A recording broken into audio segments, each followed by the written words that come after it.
What's going on, world? Welcome, welcome, welcome. You already know what we're doing today. Hey, today is Monday, y'all. Today is Monday. Hey, I'm also going to be we're also going to be on the gram today. So for those that are over there on the Instagram, you guys are hanging out. Welcome, welcome, welcome. But y'all already know what the deal is. We ain't going nowhere and we ain't doing nothing until I get 100 people and I get 1,000 likes up in here. So be greedy if you want to.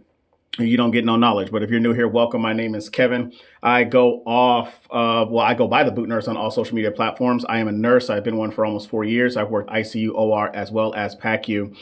What's up? Is it Fatima? What's up? What do you mean? I'm always here. Today is Monday. You already know how we do. All right.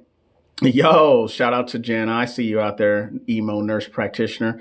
So welcome, welcome. Hey, but I want to know who you are, where you're from, and where you're at in your nursing journey. You guys already know what the deal is. If I don't got 1,000, my tips for dosage calculations is to follow Nurse C, a blessed RN. That woman right there will get you right. Samantha, welcome, welcome. How are you? You already know that you are on moderator duty tonight, ma'am. So you got to handle that. All right. All right. Hey, shout out over here on Instagram. I'm Jana. I'm a new nurse. First of all, Jana, you are not, okay? Because we're my nephew. Look, first of all, ma'am, Sasha, first of all, that dude acting up, terrible twos. And our wife whispered, hey, we having chicken sandwiches tonight. You know what the deal is. What's up, Tisha? How are you? It says, Laura, taking my NCLEX on May 20th and don't feel prepared at all. Laura, you got plenty of time. So the time now is for you to prepare correctly, all right? Hey, I need for y'all to smash that like button. I need for y'all to share. I need for y'all to follow. I got questions for y'all. But if I don't got 1,000 likes and if I don't got 100 people in here, well, I guess we ain't going nowhere on this Monday. You tell me. You tell me. Nurse Mix, what's up? How are you? Hey, I'm a new nurse. Sasha, you are not a new nurse. Stop playing games, all right? Good luck to everyone. Hey, shout out to everybody that's taking their NCLEX. Hey, we're in full NCLEX season swing, all right? One of my good colleagues, Nurse Amber, did an NCLEX review this weekend. It went off without a hitch. There she goes. Shout out to Amber, all right? But yeah, hey, if y'all don't follow Nurse Amber, what are y'all really doing with y'all's life right now? What are y'all really doing?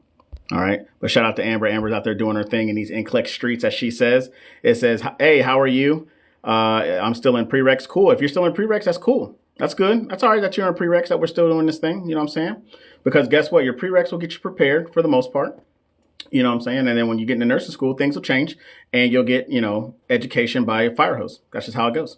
So shout out to everybody that's here. Hey, I just need 1,000 likes and I need 100 people up in here and then we can get this started. I got some questions on the other side of this phone. But, people starting to, get carpal tunnel for me right now. Make it happen. Make it happen. Would I still be able to do nursing school and work? Absolutely. I went to nursing school full time while I was active duty. I was actually an instructor while I was in nursing school. So I went to school I went to work Monday through Friday, went to clinicals on the weekend. I still was expected to do everything else like everybody else was supposed to do. So do you have to read the whole Saunders book to pass NCLEX? No, you don't. I didn't read the Saunders book at all to take the NCLEX. I actually am not a big reader like that because it just, reading books, reading's fundamental, but not for your boy. All right. But anyways, hey, we got 1,000 people. We got 1,000 likes and 115 people up in here. So, hey, I think we can get it going. All right, here we go. All right, here we go. Question number 1. The nurse should visit which of the following clients first? It sounds like a management of care type of question. All right. So is it A, a client with diabetes with a blood sugar of 95? A client with hypertension being maintained on lisinopril? Is it a client with chest pain that has a history of angina? Or is it a client with Raynaud's disease? What are we thinking? It says, thank you for sending me over to a blessed RN dimensional analysis. LOL. Hey, look, CC will get you right, Cindy. CC will get you right. Trust and believe me. Keyshawn is telling me C over there, chicken sandwiches. Yes, give me my, look, Sasha over here on Instagram acting up, y'all. What are we thinking? What are we thinking? Hey, if you guys are new here, my name is Kevin. Hey, we're streaming on both Instagram and good old TikTok today. So make sure you guys drop your answers down there. Everybody screaming C at me. All right, cool. Remember, management of care, expected versus unexpected, acute versus chronic, right? Stable versus unstable. So let's see what the answer is. And here we go. And the answer is C, the client with chest pain and a history of angina. The client with chest pain should be seen first because this could indicate a myocardial infarction. Despite many advances in treatment, acute MI still carry a mortality rate of 5 to 30%. The majority of deaths occur prior to the arrival to the hospital. That is management of care, which is the largest section on the NCLEX exam. at 18 to 21%, or you'll see 15 to 21%. Doesn't really matter, but you just need to know that management of care or coordinating care, if you're an LPN taking that exam, those are the largest sections on the NCLEX exam. LPNs, you need to know what you need, what you can and cannot do, and what you can and cannot accept. All right. So shout out to everybody that got that question right. All right, here we go. Question number 2. A client with cystic fibrosis is taking pancreatic enzymes. The nurse should administer this medication when? All right. So is it once per day in the morning, 3 times per day with meals, once per day at bedtime, or 4 times per day? What are we thinking? Shout out to everybody who's rocking with me over here on TikTok. I want to know who you are and where you're from and where you're at in your nursing journey. And if you're not a nurse, what are you doing here hanging out with us? What are you doing with your life? What do we think over here on Instagram? It says B and white mouth after. All right. It says hold on. It says not an EMT or not a nurse. I'm an EMT. That's okay. That's okay. Here we go. CF bomb. Oh, shout out to you, silly. I see you. Here we go. Here's our answer in 3, 2. It says NCLEX date for my 8-year retake. Hey, that's cool. Hey, delayed, never denied. But the answer is B. It is 3 times per day with meals. Pancreatic enzymes should be given with meals for optimal effect. These enzymes assist the body in digesting needed nutrients. Chronic supportive therapy for patients with CF include regular pancreatic enzymes, fat-soluble vitamins, mucolytics, bronchodilators, antibiotics, and anti-inflammatory agents. That's part of pharmacological and parenteral therapies, which is the second largest section on the NCLEX exam. All right, at 13 to 19%. Wait, you have to take the NCLEX every 8 years? No, Mia. You technically only have to take the NCLEX once. And you have to continuously do continuing educations to keep your license up to date. But if you let your license lapse, then you would have to take in the licensing exam again. So I would highly recommend everybody that gets a license, better start make sure those CEUs are taken care of. And they're dependent state by state. I live in Texas, and we're only required to do 20 CEUs every 2 years. So just something to be aware of. Here we go. Question number 3. Cataracts results in the oh my God. Opacity. Lord have mercy. Opacity and the crystalline lens. Which of the following best explains the function of the lens? The lens controls stimulation of the retina. The lens orchestrates eye movement. The lens focuses light rays on the retina, or the lens magnifies small objects. Hey, look, I never said that I was the best at spelling words or saying words. Nobody cares. All right. So if you're trying to roast me, I mean, you can. I enjoy a good roast session. But shout out to all 180 y'all out here rocking. We're doing NCLEX questions. Hey, make sure you guys like, share, and follow. Hey, we are on the road to 10,000 likes. If I don't have 10,000 likes by the time we get to question 10, my throat hurts. Just saying. Pulling a Monique on Club Shay Shay. All right. So let's see what the answer is, y'all. Let us see what the answer is in 3, 2. And the answer is C. The lens focuses light rays on the retina. The lens allows light to pass through the pupils and focus light on the retina. The lens is a curved structure in the eye that bends light and focuses it from the retina to help you see images clearly. The crystalline lens, a clear disc behind the iris, is flexible and changes shape to help you see objects at varying distances. That is physiological adaptation, which is 11 to 17% on the NCLEX exam. All right, that's the third largest section on the NCLEX exam as well. So make sure you guys understand this. Some people are just like, oh my God, that's easy. Duh. First of all, I didn't ask you if it was easy. I'm just telling you to answer the question. But there are over 10,000 types of questions that the board could give you on a computer adaptive test. You have no idea what they're going to ask you. All right, so it's always good to be prepared. And if you know it, cool. And also don't come in here and stifle somebody else's education. You have no idea where everybody is at in that when it comes to that. So just be cool down in the chat. All right, here we go. Question number 4. A client who has glaucoma is to have myotic eye drops instilled in both eyes. The nurse knows that the purpose of this medication is to what? Is it anesthetize the cornea, dilate the pupils, constrict the pupils, or paralyze the muscles of accommodation? What are we thinking? What are we thinking over here on Instagram? Oh, damn, ain't nobody on Instagram. I guess nobody likes me over there, but that's cool. Hey, it'll be over there and available for somebody, right? Everybody's telling me we got B's and we got C's, all right? That seems to be the general consensus and understanding, right? Let's see, B, C, B, C. Okay. All right, Kat, I see you. All right, meiotic constriction. Okay. Check. Okay.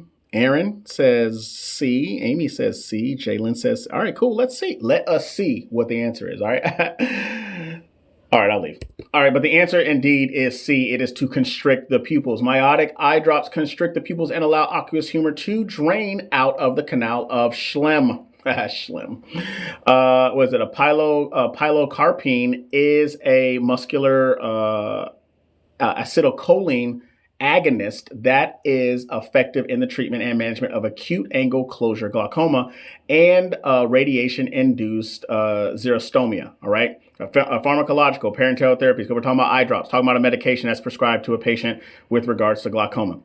All right, so we're learning the intricacies of what that medication does. Like I said, with pharm, that is 13 to 19% on the NCLEX, making it the second largest section on the NCLEX exam. Pharm is hard, ladies and gentlemen. Like there's no way around it. Pharmacology is hard. So you have to know it and you have to understand it. All right. So shout out to everybody that got that right. Here we go. And if you didn't get it right, circle back and get the content. All right. I'm in pharm right now. Mia, look, let them know how hard pharm is. Question number 5. A client with a severe corneal ulcer has an order for gentamicin, a Q4 hours, and neomycin 1 drop, or what is it? Gentamicin drops Q4, doesn't say how many, and then neomycin 1 drop Q4 hours. Which of the following schedules should be used when administering the drops? Is it allow 5 minutes between 2 medications? The medications may be used together. The medication should be separate by a siloplegic drug, or is it the medication should not be used in the same patient? What are we thinking? Shout out to all 305 of y'all and my one person over here on Instagram. Shout out to you. All right, we're doing NCLEX questions. I got these off of nurseslabs.com. They are free sets of questions. You guys can go over there and check those out for yourself. All right, a little bit about me. I've been a nurse for almost 4 years. I worked ICU, OR, and I've worked PACU. I like PACU out of all of them. I mean, I like all 3 of them, but PACU, in my opinion, is the holy grail.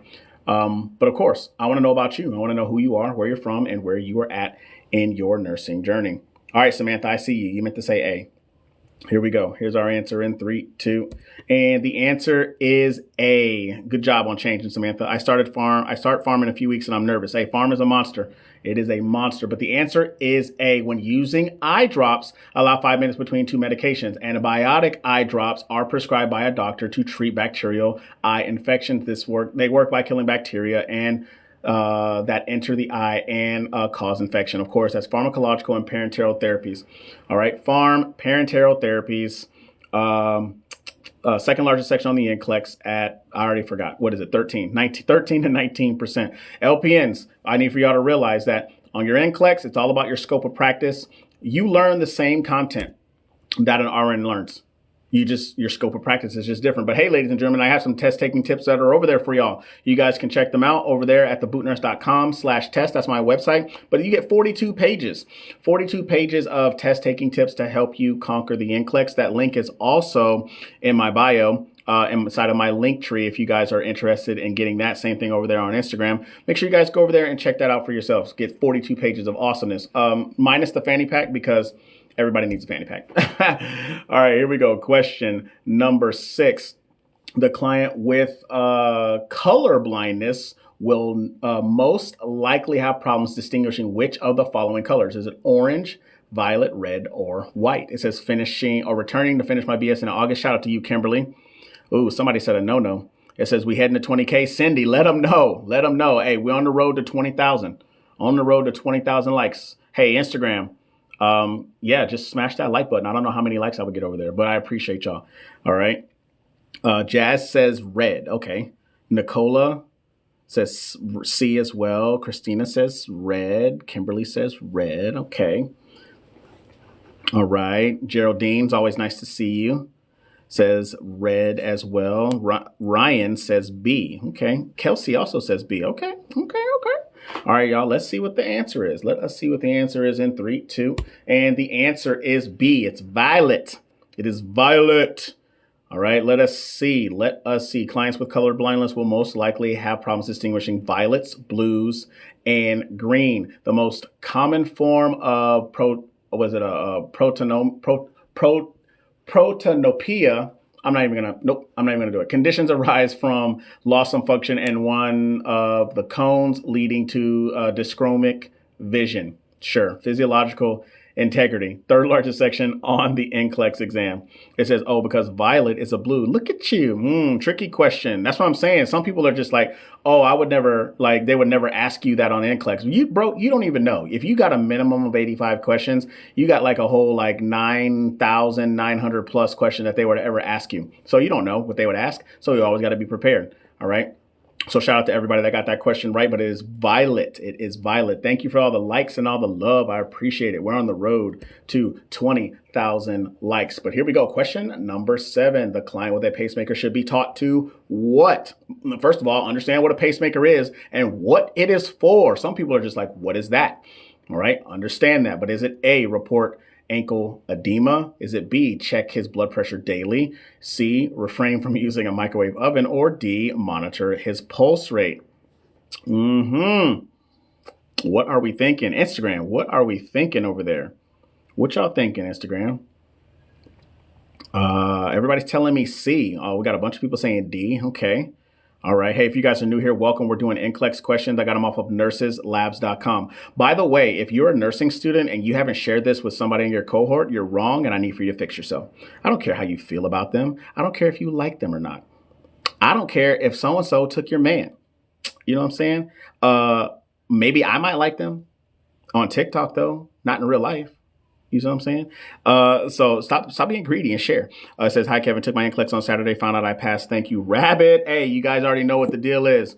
Rabbit, congratulations. Welcome to the greatest shit show on earth, known as being a nurse. If there's a piece of advice that you could give to everybody out here, what would it be with regards to taking the NCLEX? You know, let them know. Always, everybody has a story to tell. Everybody has a story to tell. All right. So tell yours. Tell yours. And let us know. Let these folks know out here. But the answer is D, monitor his pulse rate.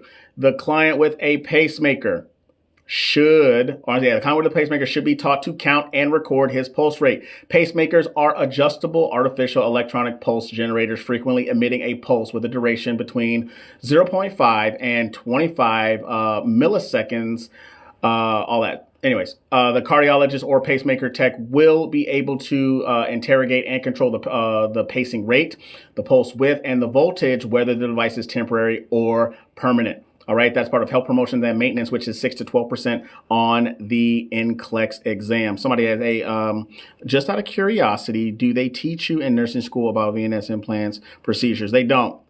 They don't teach you anything about that. Like, unless you were going to like a neuro unit, you would learn that essentially when you were like, if you worked like on a neuro med surge, or if you were doing clinicals or something like that when you're in nursing school. But specifically for learning that in nursing school, no. All right, but shout out to everybody that got that question right. But here we go. Question number 8. The client with enuresis.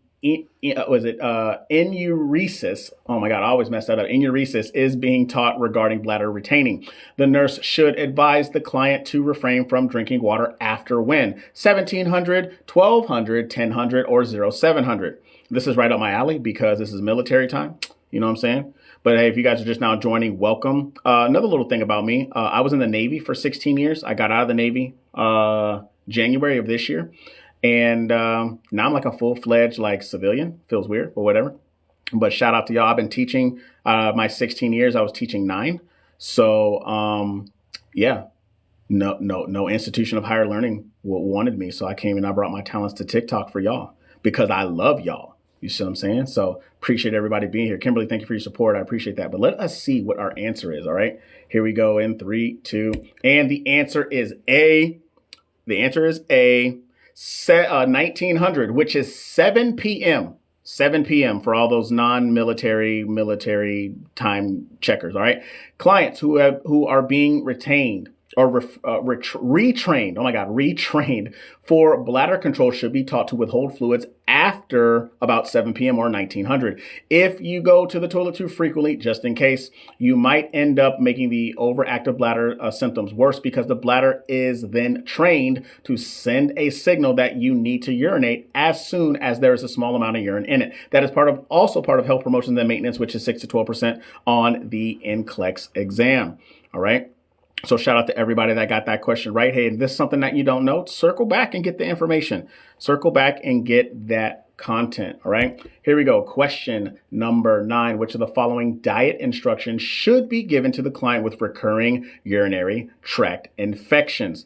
All right. So what should we tell somebody? What's up, Miss Ebony? How are you? Here we go. So what are we thinking? Is it increased intake of meats? Avoid citrus fruits? Perform peri-care with hydrogen peroxide, or drink a glass of cranberry juice every day? What are we thinking? What y'all thinking over there? Hey, if you guys are just now joining, we are doing NCLEX questions. I got them off of nurseslabs.com. They are free sets of questions. You guys can go over there and check those out for yourself. Another little thing about me, I failed my NCLEX 3 times. Oops. Yeah, for y'all new folks, y'all didn't know that, huh? Look, I'm trying to tell you, I failed my NCLEX 3 times, not once, not twice, 3 times. Shocker, right? So let me tell you something right now. Don't nobody care how many times you failed that exam. Don't nobody care. Your job will never ask you. Your client or your patient will never ask you. You need to get out of your own way and stop feeling bad about yourself for failing an exam that has no type of emotional tie to you whatsoever. You see what I'm saying? It says diet instructions. There you go. All right. So listen to me when I tell you that. All right. Get out of your own way. Get out of your own way. It's okay for you to fail. You want to know what's not okay? For you to quit. It says, thank you for normalizing that it's okay to fail your NCLEX. Instant follow. Mary, I appreciate that. Listen, I'm dead serious. Like, as the kids say, hey, dead ass. Wait, don't count. Hey, who say that? New Yorkers. Hey, shout out to my New Yorkers. Dead ass. It doesn't matter. It's okay for you to fail. It's not okay for you to quit. You see what I'm saying? It is not okay for you to quit at all. That's not something that I preach, and I'm not about it. But anyways, the answer is D. Drink a glass of cranberry juice every day. Cranberry juice is more alkaline, and when metabolized by the body, it is excreted with acidic urine. Bacteria do not grow freely in acidic urine. All right. So that is health promotions and maintenance, 6 to 12% on the NCLEX. Man, I wish homegirl, is it Gabby? I wish she was here, man, because she would say solid rationale. All right. Solid rationale. All right. But hey, here we go. But shout out to everybody that got that question right. And hey, here's another thing too. Remember that these questions, that like if I give you 100 questions, that's okay, right? Some of them aren't going to make any sense, and some of them are going to just be plain wrong. But it's not any excuse for you to fail an exam or for you to not do well on any exam. You see what I'm saying? So make sure you guys pay attention to that. And if you don't agree with it, that's why you got to go back and you got to do the research. Look in that med-surg book, or doing something. Passing 85 questions. Shout out to you, Taryn. Wait, when did that happen? What did I miss? Taryn, did you just now pass? And by the way, we're going to normalize passing at 150 questions. If you pass at 150 questions, I'm telling you, that's okay. The more questions that you get, the more chances the exam is trying to help you to pass. So just letting you know. Here we go. Question number 10. The physician has prescribed NPH insulin for a client with diabetes mellitus. Which statement indicates that the client knows when the peak action of the insulin occurs? Is it A, I will make sure I eat breakfast within 2 hours of taking my insulin. I will need to carry candy or some form of sugar with me at all times. I will eat a snack around 3 o'clock each afternoon, or I can save my dessert for supper for a bedtime snack. What are we thinking? Shout out to all 312 of y'all out here rocking, and my one person on Instagram rocking with me. Hey, we're doing NCLEX questions. I got them off of nurseslabs.com. TikTok, we're on the road to 20,000 likes. All right. And like I said, I want to know who you are, where you're from, and where you're at on your nursing journey. And if you're not a nurse hanging out with us, what are you doing here? Trying to get your learn on. What do you do? What do you do? All right. Hey, Instagram. Hey, we're doing NCLEX questions. I got them off from nurseslabs.com. They're free sets of questions. If you don't know, you guys can go over there and you guys can check that out for yourself. But hey, since I got y'all hanging out over there, I want to know who you are, where you're from, and where you're at in your nursing journey. Lenny is pre-med. Shout out to you, Lenny. I saw somebody from Ghana. I'm in PA school. Shout out to you, Brandon. I have two buddies that just finished PA school not too long ago. Occupational therapist. Okay, shout out to OT. All right, what else we got? Houston, Texas. Shout out to H-Town. I live in San Antonio. Shout out to y'all. I'm in F&P. Shout out to you. My family nurse practitioner. Abby's in PA school. Student nurse for Ashley. Man, y'all, Chicago PN. Okay. Columbia, South Kakalaki. I see you over there. California, Miami. Hey, I'm going to be in Boca Raton here come soon.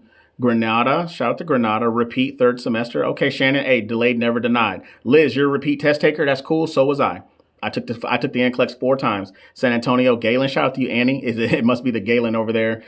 Floyd Curl. Yeah, I don't know where that's at. Here we go. But the answer is C. I will eat a snack around 3 o'clock each afternoon. NPH insulin peaks in 8 to 12 hours. So a snack should be offered at that time.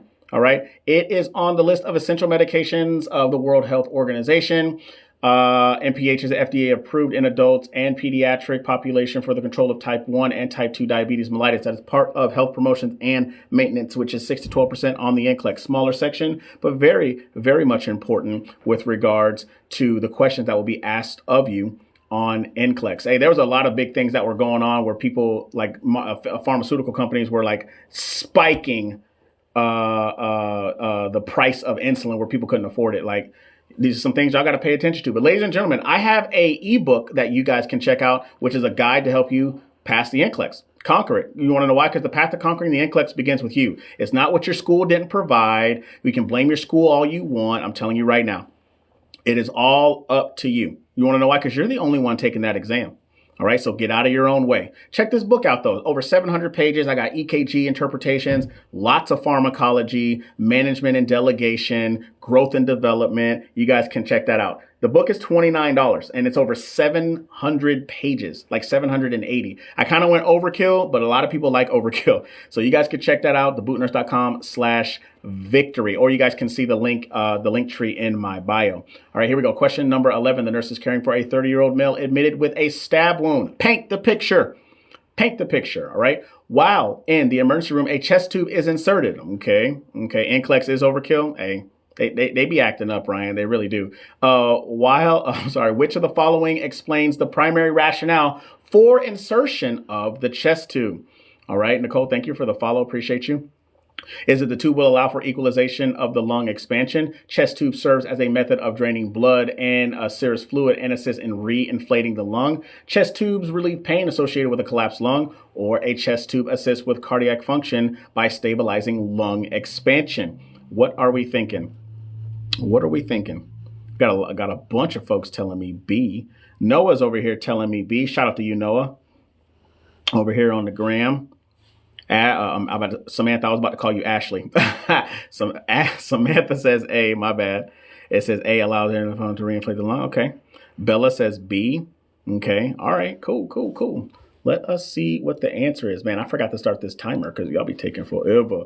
Perfect Wifey says B 100%. All right, cool. You're going to die on that hill? I'm just saying. All right, cool. You can die on that hill. But the answer is B. Chest tube serves as a method of draining fluid and serous fluid, or blood and serous fluid, and assists in reinflating the lung. Hey, Kevin. It's been a while since I've been on here. Shout out to you, Shanta. How are you? All right, Bella, shout out to you. Chest tubes work to reinflate the lung and drain serous fluid. Physicians use a chest tube to create negative pressure in the chest cavity and allow re-expansion of the lung. It removes air, which is a pneumothorax, blood, which is hemothorax, and then fluid, which is pleural effusion or hydrothorax, chyle, which is child thorax, or fluorescence, which is empyema. Oh my God. And intrathoracic space. That's part of pharmacological and parenteral therapies. This one also can fall under physiological adaptations as well. All right. Also, as part of reduction of risk potential, it can fall under different categories and subcategories. All right. But since it's under pharm, 13 to 19%. All right. 13 to 19%. But shout out to all of y'all for all the love and all the follow and all the likes. Hey, we're on the road to 20,000 likes. As a matter of fact, we're on the road to 30. So let's make that happen. I wish Jill was here because she would be in charge. It says, it's nice to know I'm not the only person failing the NCLEX right now. I failed 4 times. It said, Ileana, listen, I coached somebody who failed 11 times. The thing about it is that you don't quit. Don't nobody care. Like, don't nobody. Listen, I want everybody to talk about your failures because we don't grow. There's no growth. Thank you for the TikTok. Is it Kiko? Thank you for the TikTok. We don't grow if you don't talk about your failures. I promise you that.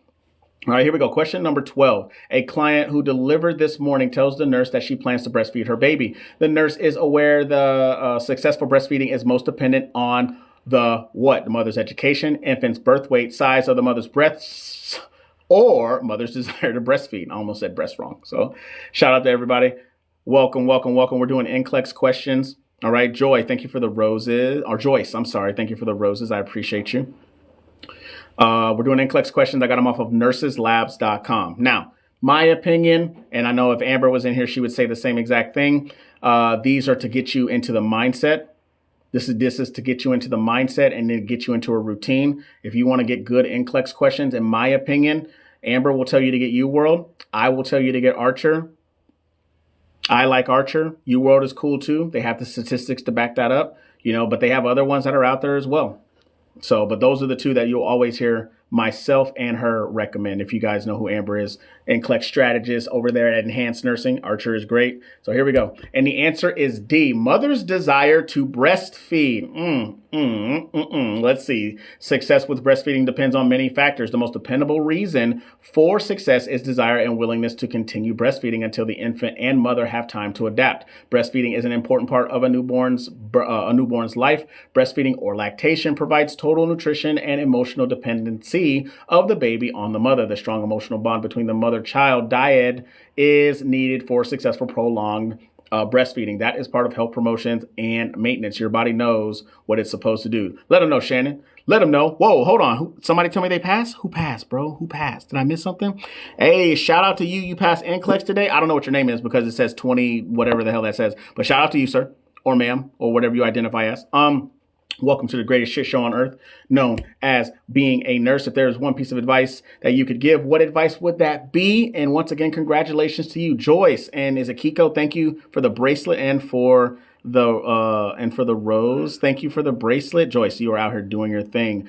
Shout out to you. But here we go. Question number 13. The nurse is monitoring the progress of a client in labor, which finding should be reported to the physician immediately, meaning something is wrong and I need help. Help me. All right. So is it A, the presence of scant bloody discharge? Is it frequent urination?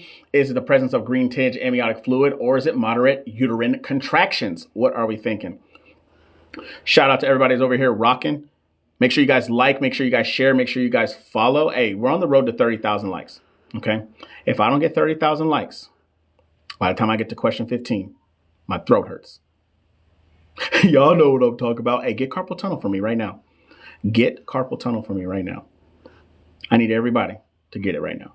It says you're right. I forgot about meconium. There you go. Liz, thank you for the roses. Oh, snap with the roses. Okay, 14, 15. Okay, Tamar, thank you for the heart me. I appreciate you. Hey, Liz going crazy with the hearts. I appreciate you, ma'am. Thank you. All right, y'all, let us see what the answer is. Meconium aspiration. Okay, Kels, I see you. Little smarty pants. That's what I'm talking about. Here we go, y'all. Let's see. Let's see what the answer is in 3, 2. And the answer is C, the presence of green tinge amniotic fluid. Green tinge amniotic fluid is indicative of meconium staining. All right.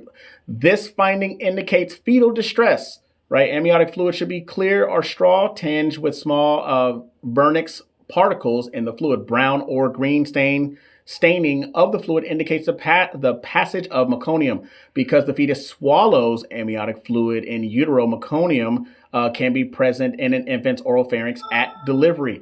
During delivery, a meconium-stained amniotic fluid is noted and neonatal resuscitation team should be promptly involved. Correct. You guys are talking about aspiration, nastiness, infection, right? That's part of health promotions and maintenance. Health promotions and maintenance, which is 6 to 12% on the NCLEX exam, okay? On the NCLEX exam. So shout out to everybody that got that right. Passed my NCLEX PN in 21, but decided not to practice, but I want to see if I can still remember. That's okay. Is it Indy? That's okay. That's all right. Get your learn on. Hey, look, I ain't here to stifle nobody's education, but the one thing I will stop in its tracks is anybody coming in here trying to stifle somebody's education. If y'all don't know me, I will check you in the chat real quick. That's because mostly I'm petty and mostly I'm passive aggressive, but I love y'all regardless. You know what I'm saying? Can you take the NCLEX with only an associate's? Absolutely, Menace. You sure can. They have associate's degree RN programs for that reason. So question 14, the nurse is measuring the duration of the client's contractions. Which statement is true regarding the measurements of the durations of contractions? Is it a duration? Duration measured by timing from the beginning of one contraction to the beginning of the next contraction, from the end of one contraction to the beginning of next contraction, from the beginning of one contraction to the end of the same contraction, or is it from the peak of one contraction to the end of the same contraction? What are we thinking? Hey, by the way, even if you don't know, I want you to guess. On NCLEX, you cannot skip a question. If you guess and you truly don't know, you at least have a 25% chance of getting it right. All right. So even if you're just like, I have no idea, give me an answer of some sort. All right. Kayla's telling me C. All right. All right. What are we doing? Perfect Wifey says A. Lauren says C. Glory be to God. Let me see what you said. She says A. Okay, cool. All right. Is Maraki, thank you for the follow. I was gonna pass, but I guess C. Yeah, you ain't passing around here. All right, here we go. But look at you. You said I was gonna pass and say C. Look at that. You guessed and you got it right. You guessed and you got it right. All right, but look at that. It's C, the duration. By the timing from the beginning of one to the end of the same contraction. Duration is measured by the beginning of one contraction to the end of the same contraction. Duration is timed from when you first feel a contraction until it is over. This time is usually measured in seconds. That is part of physiological adaptation, which is the third largest section on the NCLEX at 11 to 17%. So shout out to you. It says, wait, so that means I can become an RN with only an associate's degree.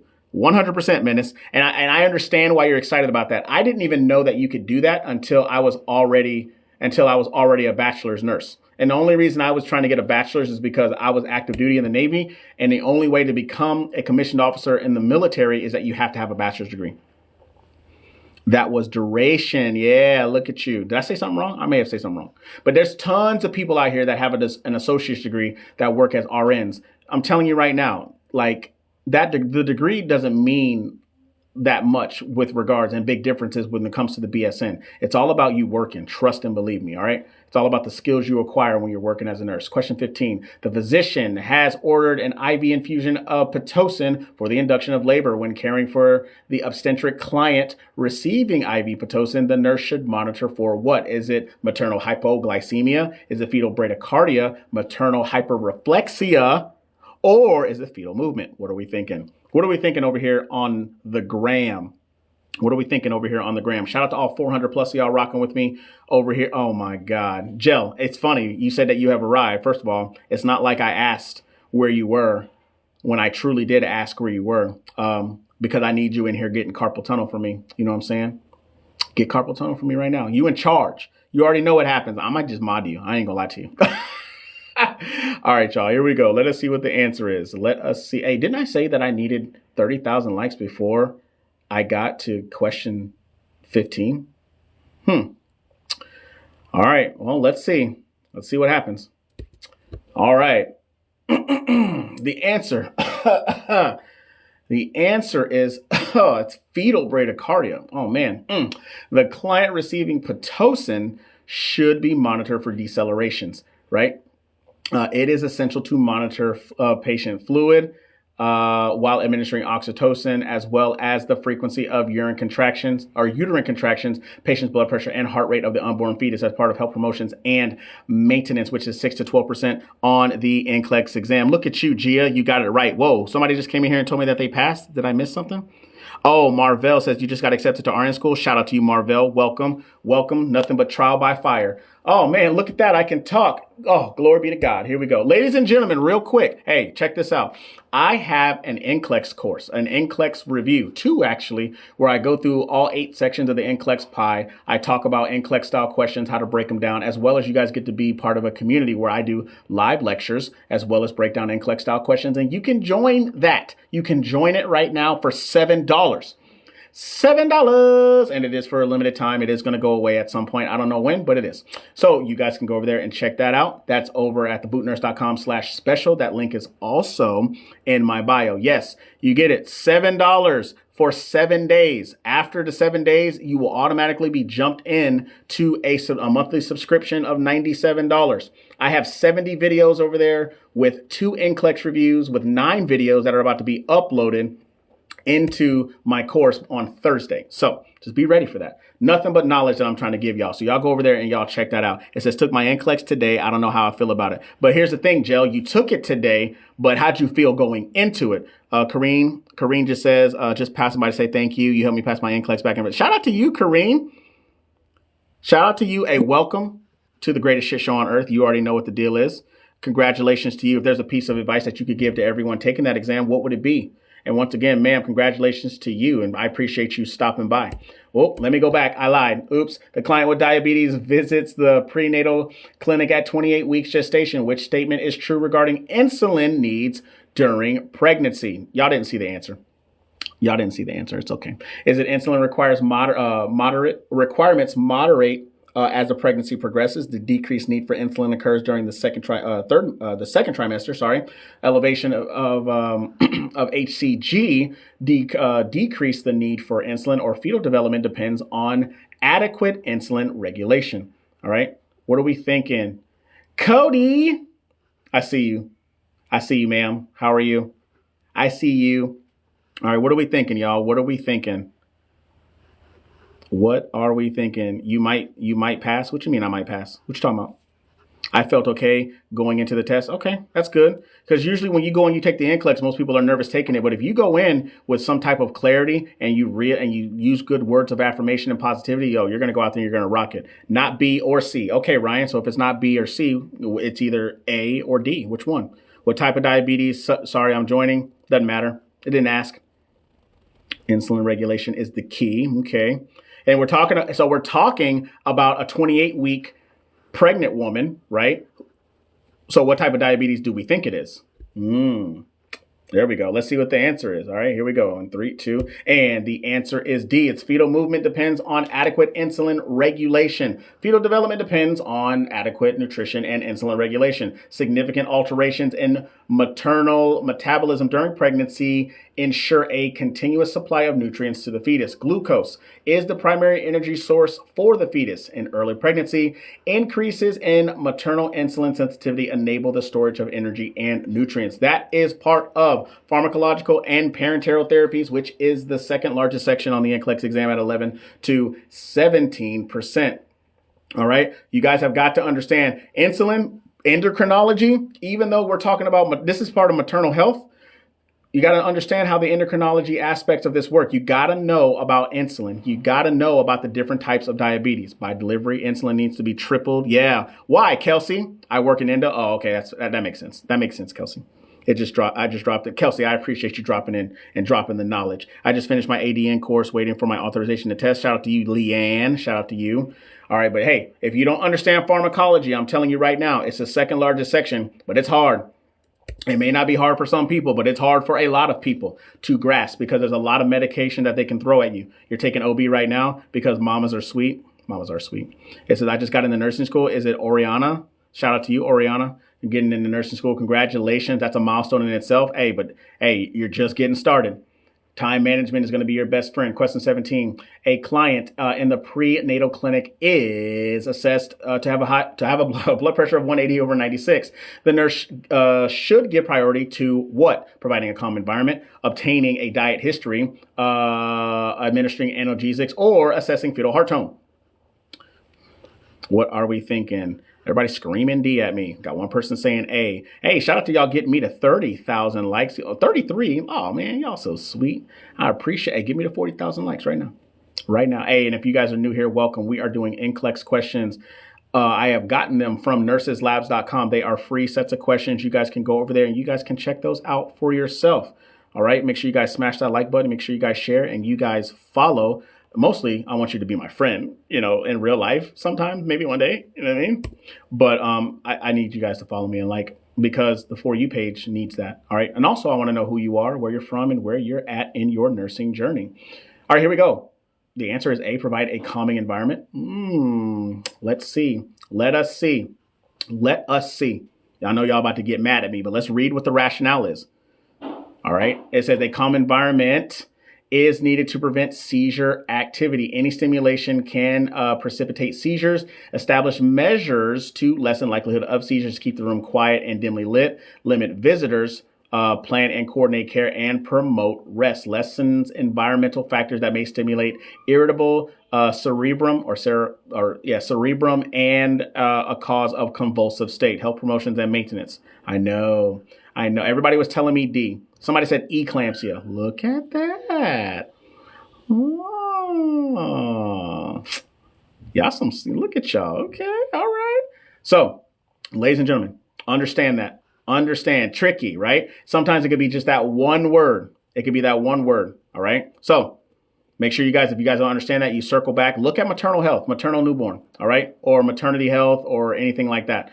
All right. So shout out to y'all for getting it right. And if you didn't get it right, you know what to do.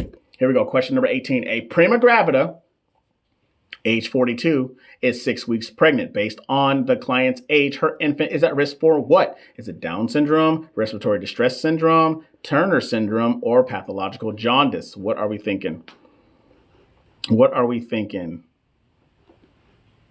All right. Hey, if you guys are new here, like I said, I want to know who you are, where you're from, and where you're at in your nursing journey. Hey, we're on the road to 40,000 likes. 40. 40. I wish I could see who was telling me that I talk too much, but I blocked those words because that's annoying. San Antonio, girl, you know what's up, girl. You know I see you. I'm an EMT, so I have no clue. I'm gonna assume A on this one. That's okay, Matthew. That's okay. NYC and graduated my BSN. Shout out to you. Mind your business, Mom. I am minding my business, Mom. Shout out to you. But here we go. Let's see what the answer is. It says, I'm a Kenyan nurse waiting for my ATT to schedule. Shout out to you. Minnesota. Okay, Minnesota. I'm sorry. You guys say bag. Master's program. Graduating at the end of the year. Shout out to you. Is it Anna? Is it Anna Selly? Anna Selly. That's how you say it. Here we go. But the answer is A. The answer is A. It is Down syndrome. A client who is 42 is at risk for fetal anomalies such as Down syndrome and other chromosomal aberrations. The risk of chromosomal abnormalities is high. Babies born to older mothers have a higher risk of certain chromosomal problems such as Down syndrome. Solid rationale, ladies and gentlemen. All right, but that is physiological adaptation, which is 11 to 17% on the NCLEX exam, making it the third largest section on the NCLEX exam. Shout out to Orlando. I used to go down there a lot when I was stationed in Jacksonville, good old Duval County. That's why I say, hey, I want to know where y'all are from. I've been to some parts of y'all. I've been to some next to the woods. You know what I'm saying? Somebody be coming in here from Nepal, and I'm like, look, take me up. Like, they got Airbnbs there? I'm coming. All right, here we go. Daytona. Hey, I love Daytona. I love Daytona when I was there. Shout out to Atlanta, but I don't know what it is about Atlanta. I can't go there. I've been to Denver, Mile High City. You know, it's wild out there. Canada, never been there. All right. Miami, been there. Overrated. Sorry. Question 19. A client with a missed abortion at 29 weeks gestation is admitted to the hospital. The client will most likely be treated with what? Alabama.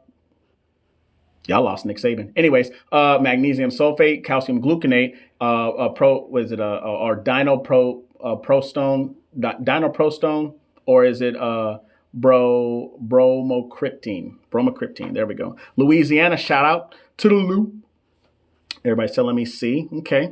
Hey, look, I live in Texas. I'm a Texas boy through and through. I live in San Antonio.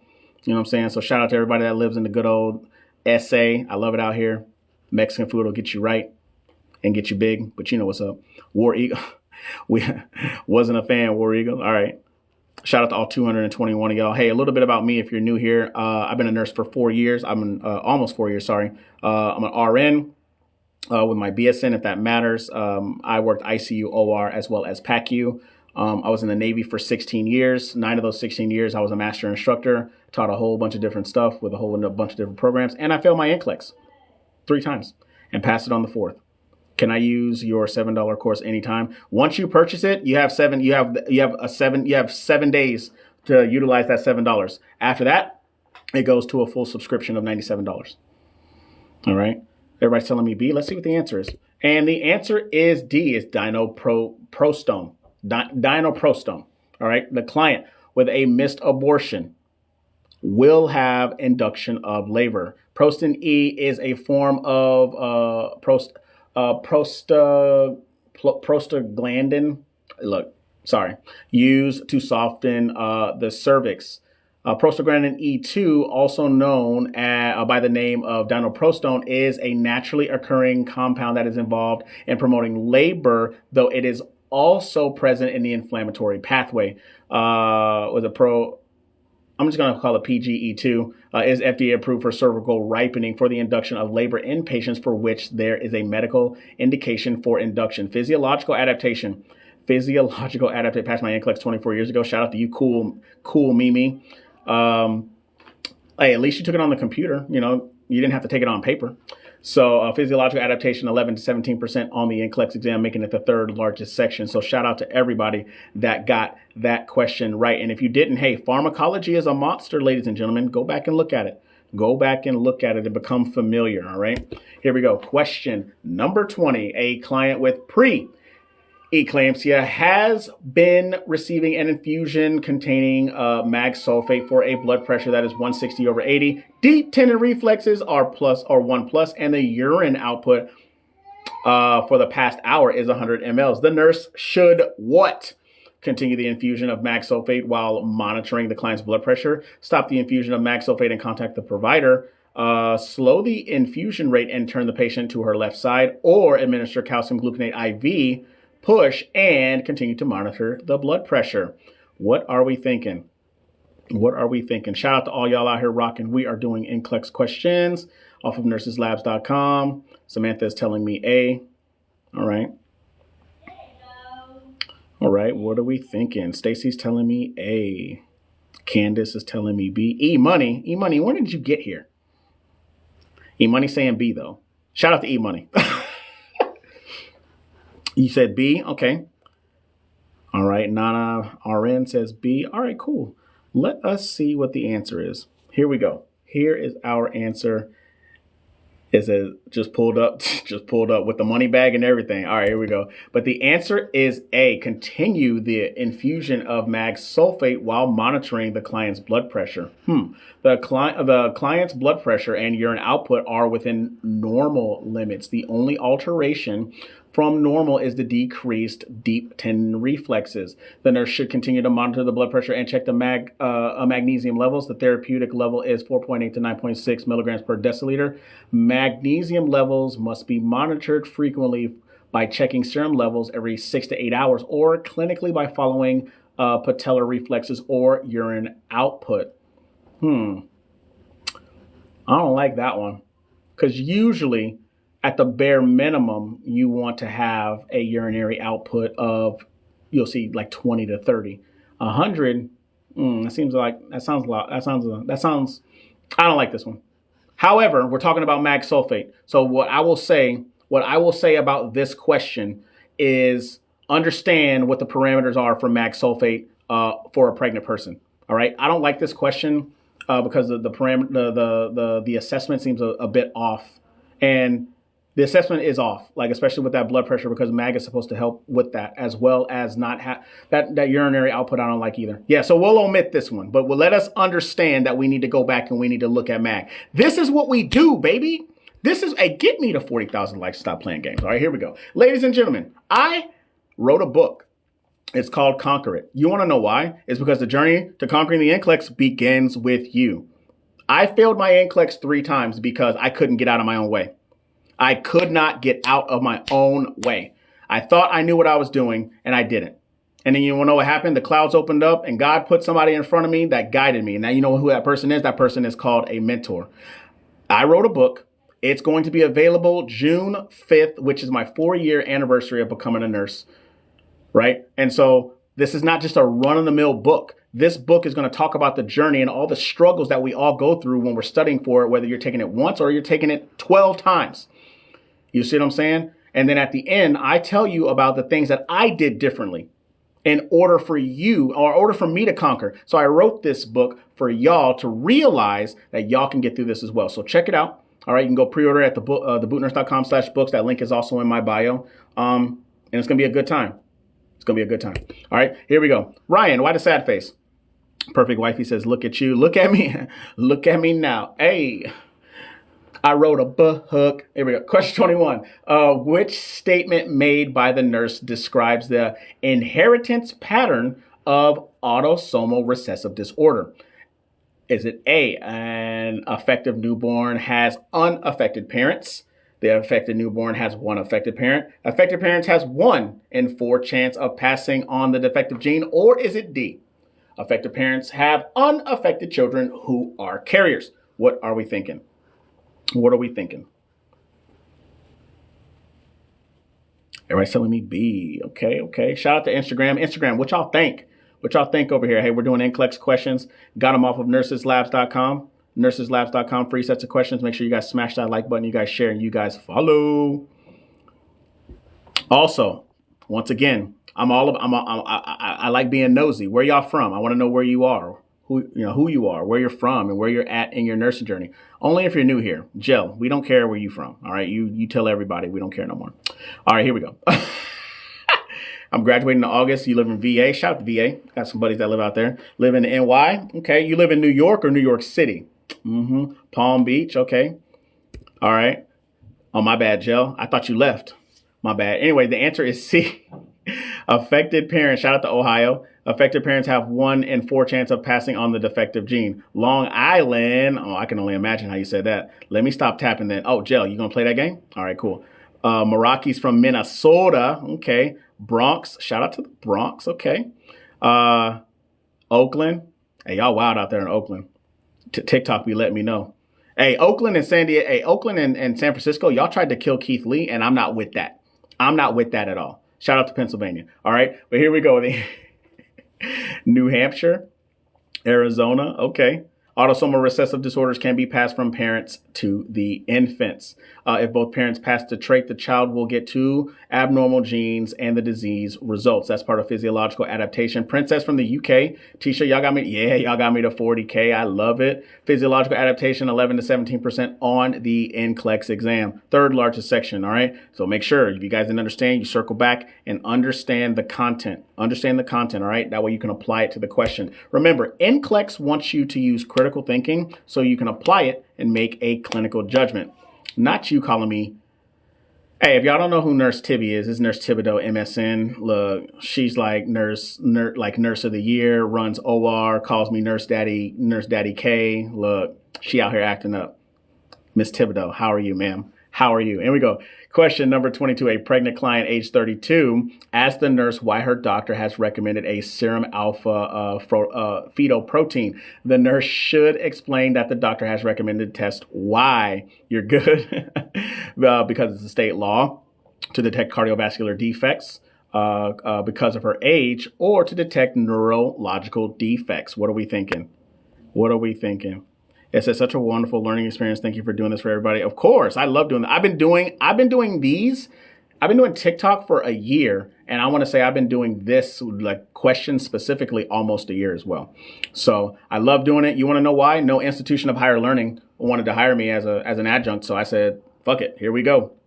Keep us in check. I got you. I will always keep y'all in check. You already know what the deal is. But let's see what the answer is. Let's see what the answer is. And 3, 2, and the answer is D, to detect neurological defects. Alpha fetoprotein is a screening test done to detect neural tube defects such as spina bifida. AFP is a plasma protein produced by embryonic yolk sac and the fetal liver. AFP levels in serum amniotic fluid and urine functions as a screening test for congenital disabilities, chromosomal abnormalities, as well as some other adult occurring tumors and pathologies. Physiological adaptation, 11 to 17% on the NCLEX exam. 3rd largest section, all right? Neural tubes. Did I say something? Did I say something wrong? Did I say neurological tubes? That's cool. It's whatever. Y'all know what I meant. Y'all know what I meant. Appreciate you for doing this, Kevin. Medi, I do these Monday, Wednesday, Friday at 5:30. I'm thinking about actually toning it down and doing it twice a week, but we'll see. We'll see. But shout out to y'all for getting that right. Hey, understand your labs. You got to understand your labs and what these labs are for. All right. Appreciate the shares. Make sure you guys like, make sure you guys share, make sure you guys follow. All right. On this Monday. I hope everybody had a really great weekend as well. That's usually what I ask. Not the coral, Nurse Tibby. I appreciate you, ma'am. You know, I always appreciate you.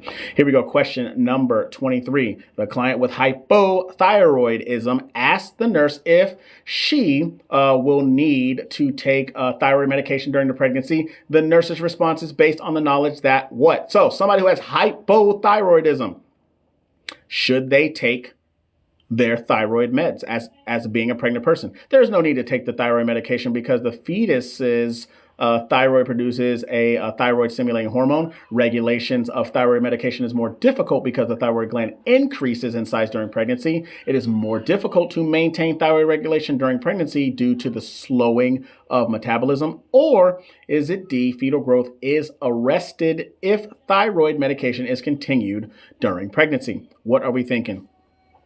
I had this issue during pregnancy. Okay, Candace, what the answer be then? Shout out to everybody over here on the gram.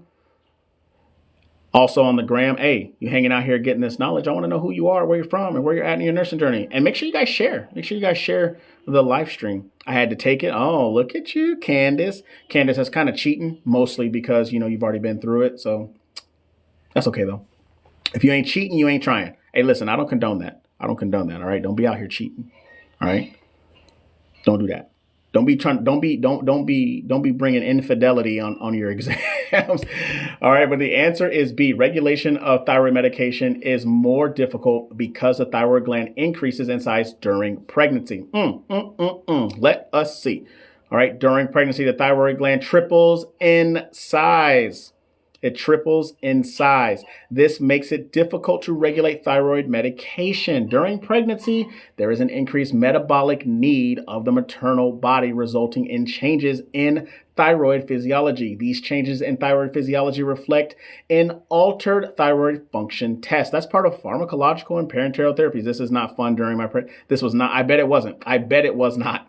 Pharmacological, parenteral therapies, all right? Second largest section on the NCLEX at 13 to 19%.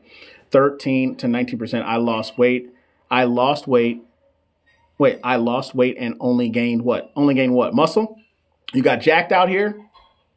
All right. Shout out to everybody that got that question right. Hey, make sure you guys like, share, and follow. Hey, we're on the way. Hey, we're on the road to 50,000 likes.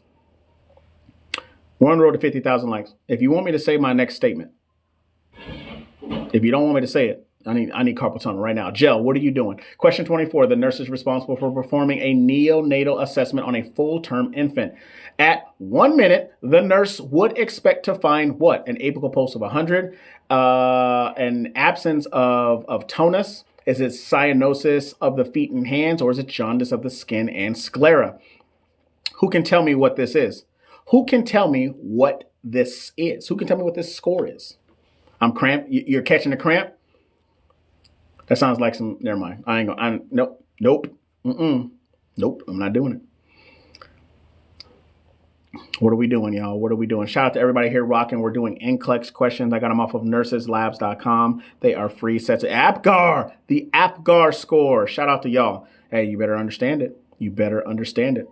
All right. Free sets of questions off of nurseslabs.com. By the way, if you're in nursing school and you're having a hard time with those care plans, nurseslabs.com will get you right. Trust and believe me, they will come out. They will come out with the nursing diagnosis that you need. I'm trying to tell you. Hey, and if they ask to be like, hey, Kevin sent me over here, they're gonna be like, who is that? And they're gonna be like, oh, cool. But the answer is C, cyanosis of the feet and hands. All right. Acrocyanosis. I saw somebody keep saying it, right? F them care plans. Look. Tibby, you can't be doing that. These folks out here got to learn the basics. You know what I'm saying? This is a normal finding 1 minute after birth. Acrocyanosis is bluish discoloration around the mouth and extremities with the remaining area pink. It is a benign finding often seen in healthy newborns and is common in the initial days of life due to the initial peripheral vasodilation. This is managed by routine newborn care. The routine newborn care management, which involves pulse oximetry and screening of congenital heart diseases. That's health promotions and maintenance, 6 to 12% on the NCLEX exam. It says Nurses Lab saved my life in P. I bet it did. I bet it did. 1 minute. I don't like the question. What do you mean you don't like the question? Part of the ABGAR score talks about the 1 minute, the 1 minute, and the 5 minute. It talks about that. Doesn't matter if you don't like it. I mean, I understand why you don't like it, but you have got to understand the verbiage. You have got to understand the verbiage. The NCLEX is going to be very straightforward, but you have to understand what they are asking you. All right. That's what we call recognizing cues. Maybe that sounds familiar to some people, right? Recognizing cues, hypothesis, right? So you have to understand what they're asking you in order for you to make a clinical judgment. Okay. Question 25. A client with sickle cell anemia is admitted to the labor and delivery unit during the first phase of labor. First phase of labor. All right. The nurse should anticipate that client needs for what? Is it supplemental oxygen, fluid resuscitation? All right, blood transfusion, or is it a delivery by cesarean section? What are we thinking? Everybody's telling me A. Got some C's. Okay. Got a lot of people saying A. Hey, if you guys are just now joining, I want to know who you are, where you're from, and where you are in your nursing journey. Autumn tells me C. That's my sister's name. Perfectly Wifey says A for sure. Okay, let's see. Is it Baraki says A? A. Is it Likana? Did I say it right, Likana? She says C. Level 2 LPN, shout out to you. Setting for my NCLEX is A. Okay. Hold on, y'all. TikTok trying to kick me off. And the answer, of course, is A. E, all the above. This guy. I cannot. Whoa. All right, there we go. I don't know why TikTok says I have inactivity. What do you mean, guy? I'm up here. But the answer is A. It's supplemental oxygen. Clients with sickle cell crisis are treated with heat, hydration, oxygen, and pain relief. The supply of extra oxygen with oxygen therapy may be beneficial for some patients with sickle cell disease. But the use of oxygen therapy in sickle cell disease is controversial because high levels of oxygen are known to suppress the formation of new red blood cells. Oxygen therapy is therefore only recommended when oxygen levels drop below a critical threshold. That is part of health promotions and maintenance. Remember, it says that the patient has sickle cell. They didn't say that they had sickle cell crisis. Means that they're actively having a sickle cell crisis. Does that make sense? It says deformed red blood cells need to saturate O2 for mom. Yep. Have hemis be. Yep. You right. Remember, understand the question. It said that they had sickle cell. It didn't say that they were actively in a sickle cell crisis. All right. That's where you have to understand. Ladies and gentlemen, check me out. If you're one of those individuals who have taken the NCLEX multiple times, or if you're about to take it your first time, you're nervous, you have no idea where to begin, you don't understand NCLEX style questions, you have a hard time applying the content to the questions, you lack accountability, don't have a schedule, need help, precision help on understanding what content aspects you need help with to further understand what you got going on, I do coaching. And you can check it out at thebootnurse.com/coaching. I have a 100% pass rate, y'all. Every person that I coach has passed. Every single person. And that's well over 100 now. And I've been coaching for almost 4 years. So I'm telling you right now, get out. This is another way to get out of your own way. All right. This is another way to get out of your own way. So if you're one of those individuals that wants one-on-one help, that gets to hang out with me for an hour, hour and a half, 2.5 hours, answering your questions, NCLEX style, then check me out at thebootnurse.com/coaching. Fill out the questionnaire, book a call with me, and let's see what's up. All right, here we go. Question number 26. A client with diabetes has an order for an ultrasonography. All right, preparation for an ultrasound include what? Increased fluid intake, limiting ambulation, administering an enema, or withholding food for 8 hours. What are we thinking? Shout out to all 145 of y'all out here rocking. We're doing NCLEX questions. Make sure you guys like the stream. Make sure you guys share it and you guys follow. That is the trifecta that TikTok needs to get it to the For You page. That's how most of y'all found me. You see what I'm saying? Don't be greedy out here. Give other people the opportunity to come here and get them some. And by that, I mean NCLEX questions. Don't be weird. All right, here we go. Here's our For You page. Shout out to you, Joyce. Joyce, you know what's up. Here we go. Here's our answer in 3, 2. And the answer is A, increased fluid intake. Before ultrasonography, all right, the client should be taught to drink plenty of fluids and to not void. drink water, and do not go to the toilet until after the scan. This may be needed before a scan of an unborn baby or the pelvic area. A full bladder is very important for the ultrasound exam. Empty the bladder 90 minutes before exam time. Then consume 1 8-ounce glass of fluid such as water, milk, coffee, etc.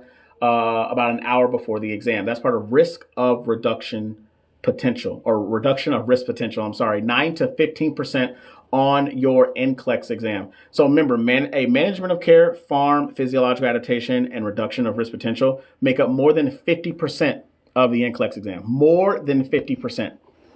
All right. So, and remember, there's 8 client needs sections. So if you can conquer those 4, hey, you're well on your way. By the way, ladies and gentlemen, you do not, and I repeat, you do not have to ace every single section on the NCLEX to pass it. It is an accumulative overall score that is dependent on you because your exam is computer adaptive. Okay. So just, hey, remember that. All right. Be aware of that if you were not aware of that. But here we go. Question 27. An infant who weighs 8 pounds at birth would expected to weigh how many pounds at 1 year? 14, 16, 18, 24. What are we thinking? Triple? 24? All right.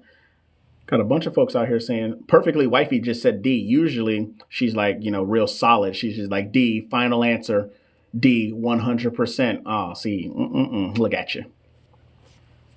She may not be sure about this one, though. That might be it. All right, y'all, here we go. Here's our answer. Here is our answer in 3, 2. And the answer is D, final answer. All right, it says double at 6 pounds, triple at a year, or 6 months, triple at a year. Shout out to you, Faye. But the answer, of course, is D. You need a break? Fine, Jill. Take a break. My goodness. You try to give people stuff and they cry about everything. Lord of mercy. Anyways, by 1 year of age, an infant is expected to triple his or her birth weight. Between 6 months and 1 year, weight gain slows down a little. Most babies double their birth weight by 5 to 6 months of age and triple it by the time they are 1 year old. By 1 year, the average weight of a baby girl is approximately 19 pounds, 10 ounces, and a boy is 21 pounds, 3 ounces. Health promotions and maintenance, 6 to 12% on the NCLEX exam. Smaller section, but very, very much important. These are the questions that they would ask you that you would end up getting wrong, and you're gonna be like, what? It's a smaller section, but still very much important. All right. So, hey, if you don't understand that, hey, that's part of growth and development. It's part of growth and development. You got to circle back and look at that content. All right. So shout out to you if you got it right. If you got it wrong, learn the content and keep it pushing. All right. Do not sit and wallow in your sorrows for the fact that you didn't do well on a quiz. Understand why you didn't do well on it and improve upon it. That's how we get better. Question 28, a pregnant client with a history of alcohol addiction is scheduled for a non-stress test. This non-stress test does what? What does it do? Determine the lung maturity of the fetus. Does it measure the activity of the fetus? Does it show the effect of contractions on the fetal heart rate? Or does it measure the neurological well-being of the fetus? What are we thinking? Shout out to everybody out here rocking. We're doing NCLEX questions. We're on the road to 50,000 likes. Jell has seemed to have given up. I think that's like a norm for her, and she knows that we don't give up around here. Not in this stream. You can go somebody else's stream and do that, but we don't do that around here because now she's like, my hand hurts. Oh my God. So make sure y'all smash that like button and get me to 50. Give me to 50,000 likes. Jell, I'm just playing. I'm just playing. All right, y'all. Here we go, y'all. Here's our answer. Here is our answer in 3, 2, and the answer is B, measure the activity of the fetus. All right, a non-stress test is done to evaluate periodic movement of, who gave me the heart me? Nurse Mix, thank you for the heart me. I appreciate you, Miss Lady. I'm still tapping. I appreciate you. Was a prenatal non-stress test, popularly, whatever, bro. Popularly known as NST, is a method used to test fetal well-being before the onset of labor. The prenatal non-stress test functions and overall antepartum surveillance with ultrasound as part or component of the biophysical profile. The presence of fetal movement and fetal heart rate acceleration is the most critical feature of the non-stress test. Reduction of risk potential 9 to 15% on the NCLEX, making it the fourth largest section. Fourth largest section. So shout out to everybody that got that right. If you got it wrong, circle back, get the content, keep doing your Q&A. And read your rationales. Remember, you need to RTFQ, you need to RTFA, and you need to RTFR. Y'all, hey, let me know down in the comments if you know what it is. Let me know. Hey, if you come here enough, you know what it is. All right, here we go. Question number 29. A full-term male has, oh my God, was it hypospadias? Hypospadias. I always mess it up. Hypospadias. Which statement describes hypospadias? Spadiasis? Hypospadiasis. Anyways, the A, is it A, the urethral opening is absent? The urethra opens on the dorsal side of the penis. The penis is shorter than usual. The urethral meatus opens on the underside of the penis. What are we thinking? What are we thinking? Hey, shout out to all y'all rocking. Hey, we're on the road to 50,000 likes. On Instagram, ain't nobody over there, but I love y'all anyway. Instagram, if y'all get to watch the recorded section, you know what I'm saying? So shout out to all y'all. I want to know who you are, where you're from, and where you're at in your nursing journey. And if you're new here, a little bit about me. I've been a nurse, an RN with my bachelor's, if that matters, for almost 4 years. I worked ICU, OR, PACU. I did 16 years in the Navy. 9 of those 16 years were as a Navy instructor with my master instructor certification. I've been on 2 deployments. I was in JTF Gitmo, and I was in Afghanistan. I was 2008, 2009, and 2012 to 13, and been a nurse. So that's where I've been at. So like I said, I want to know who you are. Make it happen. Here we go. And the answer is D. The urethral meatus opens on the underside of the penis. Spadias is a congenital abnormality in which the urethral meatus is on the underside of the penis. It is an anatomical congenital malformation of the male external genitalia. It is characterized by abnormal developments of the urethral fold and the ventral foreskin of the penis that causes abnormal positioning of the urethral opening. That is part of physiological adaptation, which is the third largest section on the NCLEX at 11 to 17%. All right, understand the disease processes, and just because I say disease processes doesn't mean that this is the disease, but understand the disease process. All right, understand it and how it affects the body and what we need to recognize and what we need to do. It says, my husband was a medic in Afghanistan in 11 to 12, now is RN at the VA. Shout out to him. We at 50K, baby. I love it. So, hey, shout out to him. Hey, anyway, if you can get into the VA, I'm telling you right now, if it's any nurse's dream to get into the federal system as a nurse, it's a good way to go. So shout out to your husband, Ashley. Shout out to him. Here we go. Question number 30. A Gravida 3, Para 2 is admitted to the labor unit. Vaginal exam reveals that the client's cervix is 8 centimeters dilated with complete effacement. The priority nursing diagnosis at this time is what? Is it A, alterations in coping related to pain, potential for injury related to precipitated delivery, alterations in elimination related to anesthesia, or is it potential for fluid volume deficit related to MPO status? What are we thinking? What are we thinking? Vicky's telling me A, Lele or Lily. It says B. Was it Abibatu? Is it Abibatu? Did I say that right? I think I said it right. Abibatu, what did you say? I missed it. I missed the answer. Oh, man, I missed it. All right, y'all. Got A's. We got some B's. Okay. Definitely A. Okay. I think B. Okay, cool. All right, y'all. I'll give you 5 more seconds. All right, definitely B. 10 centimeters. 10 centimeters. Must be B. You sure? Perfect. There it is. That's what I was waiting for. Perfect wifey was over here. She giving me definites. Now we finna say it. Yes, oh, I said it right? Oh, nice. Abibatu. Nice. Okay. Here we go. Here's our answer in 3, 2. And the answer is A. The answer is A. So full dilation is what? Full dilation is what? Where? Yes. It'd be like, yay, that's what I'm talking about.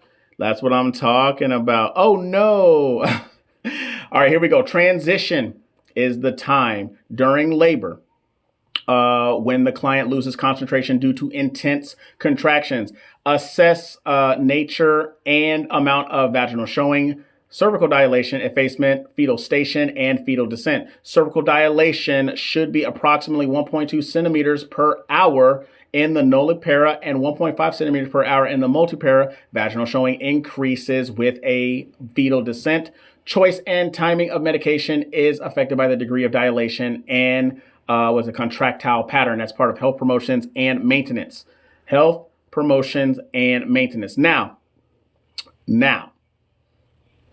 it's 10 centimeters when it comes to delivery. It's 10 centimeters. I don't like this. I don't like this question because they threw that out there, right? But they're asking you based off of now. So here's the thing. They're asking you, and this is something I don't do, and we're going back. All right. But they're asking you right now. Think about it. She has vaginal exam, and it says that she's 8 centimeters dilated and she's completely effaced. So at this point, we realize that you can't give birth until 10 centimeters, right? You got to think the contractions are a lot closer. They're more intense, right? It's all about pain. So we are taking care. It's not saying she's not actively delivering, even though she's 100% effaced, right? Which is the thinning in the lining of the uterus, but it's not all the way at 10 centimeters. Not all the way at 10 centimeters, right? So at this point, it's most definitely related to pain because the contractions are so close apart and they're more intense. All right. So that's where you have to pay attention. I don't ever go back on questions because on NCLEX, on NCLEX, you can't go back after you pass it. So I don't ever go forward. That's why we're taking care of her pain. All right. I'm going to go to sleep. It's been a long day for me. I'll see you Wednesday. Yes, ma'am. See you on Wednesday. It says facts. I was thinking about she is almost there. Exactly. She's almost there. She's not there. 100% efface, 10 centimeters dilated, baby's being born vaginally. All right. It said 8 centimeters. Hey, we still got time. We said, hey, we got to get that. We got to bust it wide open. Let me stop. You know what I mean, though. All right. You know what I mean. So 10 centimeters, 100% efface. That's when we're pushing baby out. It says plus 4 on the floor. Stop it. Hey, that's funny. You're right. They will be on the floor. Hope to God that baby ain't on the floor, right? All right, but that's health promotions and maintenance, which is 6 to 12% on the NCLEX. So shout out to everybody that got that right. I hope that explanation made sense to you. Ladies and gentlemen, of course, make sure you guys go over there and check out all the other things I got going on. Hey, go get you that free download. 42 pages minus the fanny pack. You know what I'm saying? I like my fanny pack. You can't have that, but you can have your own. All right, you can check that out at thebootnurse.com/test. Go get you and check out the ebook, right? Thebootnurse.com/victory. Because remember, the path to conquering the NCLEX begins with you, no one else. All right. You have got to make that decision and you have got to figure that out. All right. You can join the 7-day NCLEX course and the community for $7. Test it out. Check it out. $7 for 7 days. I'm about to add 9 cardiology videos in there on Thursday. All right. So, hey, you guys can check that out. Thebootnurse.com/special. And if you're one of those individuals who needs help, first time taking it, multiple times taking it, don't know where to start, you're nervous, you don't have a schedule, you need help with that, you need help breaking down NCLEX style questions, applying content, all that good stuff, check me out, bootnurse.com/coaching. And that, ladies and gentlemen, wraps up our Monday today with NCLEX questions from nurseslabs.com. I want you guys to go over there and check those out for yourself, but I appreciate everybody coming through. All the love, all the likes, all that, the gifts, while not required, are 100% appreciated. I love when I get the gifts. It just shows that everybody's appreciating this free knowledge drops that we're giving out here. All right. Like I said, nurseslabs.com, free sets of questions. You guys can go over there and check that out for yourself.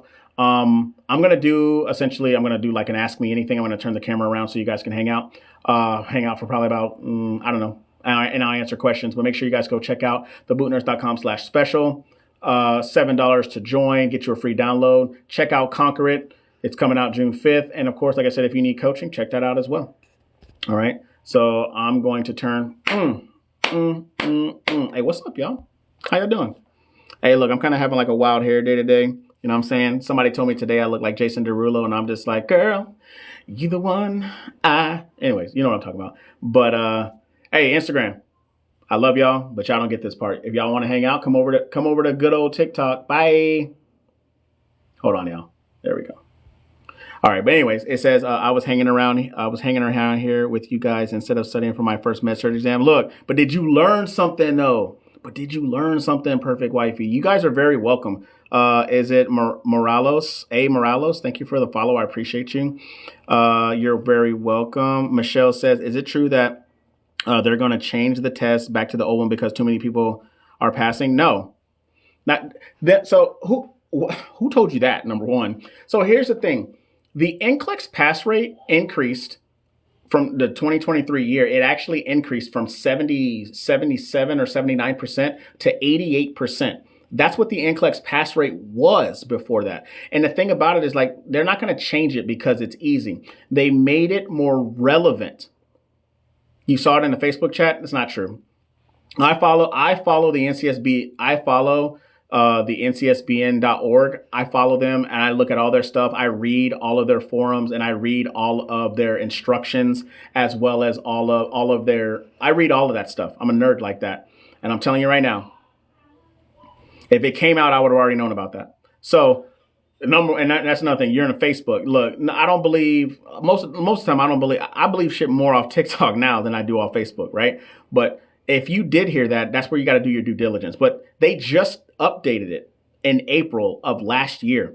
And if they were going to do any type of updates to it, which 9 times out of 10 will be content, the earliest we would see that will be in 2026 because they do updates for the NCLEX like every 3 to 5 years. And when they do content, it's like really small, like 5%.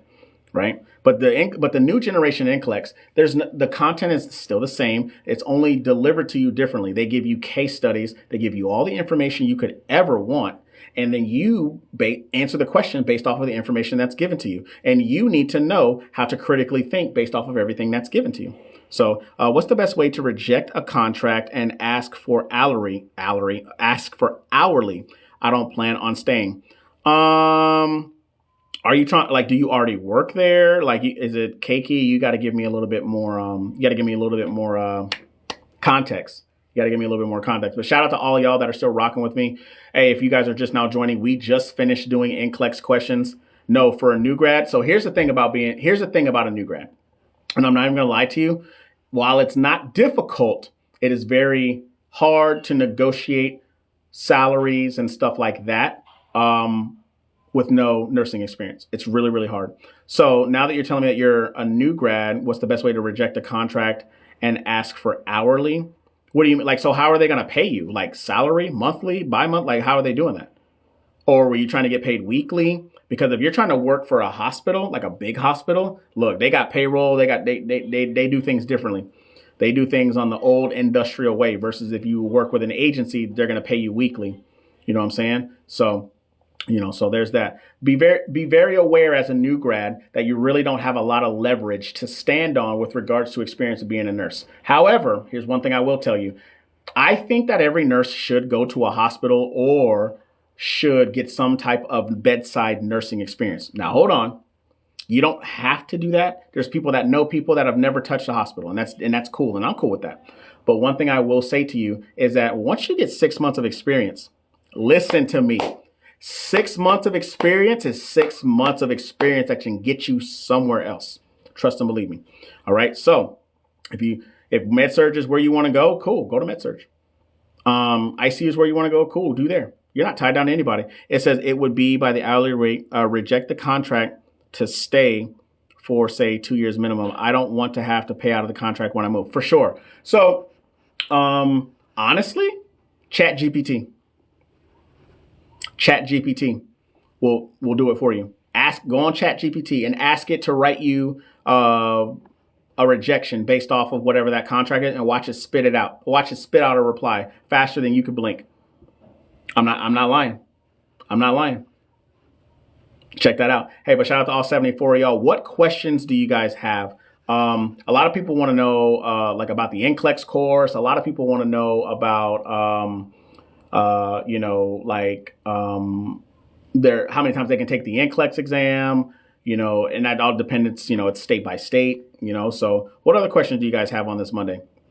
Hey, by the way, for all 80 of y'all that are in here hanging out, I'm going to be doing a live NCLEX review, and it's going to be off of TikTok. Yes, it's going to be paid, but we're going to do it for 3 days. I don't like doing 3-day reviews. However, with the concept of time for people who I know can't do it during the week, I'm going to do it on the weekend for everybody that wants to be a part of that. It's going to be very limited seats because I don't want to take away the personability of that live review. And we're going to do it over 3 days. And we're going to go over everything that you need to know with regards to the NCLEX.